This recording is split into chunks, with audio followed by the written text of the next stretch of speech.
I'd like to call your attention to 1 Kings chapter 17, beginning with verse 10. So he arose and went to Zarephath. And when he came to the gate of the city, behold, the widow woman was there gathering of sticks. And he called to her and said, Fetch me, I pray thee, a little water in a vessel, that I may drink. And as she was going to fetch it, he called to her and said, Bring me, I pray thee, a morsel of bread in thine hand.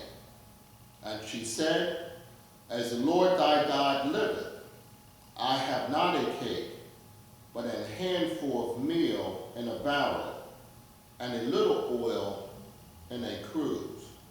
And behold, I am gathering 2 sticks, that I may go in and dress it for me and my son, that we may eat it and die.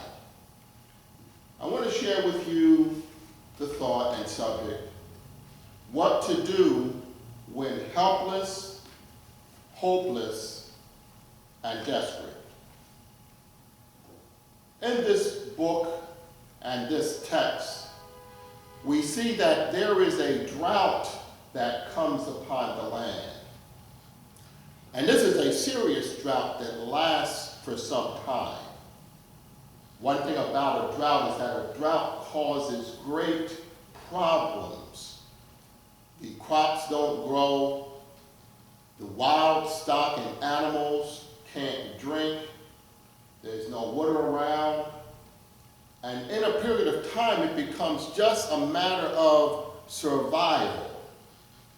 The Bible lets us know that Elijah was told by God to go to a special place where there was a brook. The Bible says that as he was there by the brook, he had much water to drink. And then we also see that God had then allowed ravens to come and feed him. I was studying about ravens, and even though many times they're known as scavengers, ravens are great hunters. And it's also been known that sometimes ravens will come together and they will be able to take down an animal that's much bigger than them. So ravens come and work with ravens. But we see here that the ravens went against nature and they brought food to Elijah. But of course the drought was so severe that after a while the brook dried up. God now commissions Elijah to go to Zarephath, where there was a widow that had a son. Elijah sees her and she gives him water as he asks for it, but then he begins to also ask her to give him something to eat.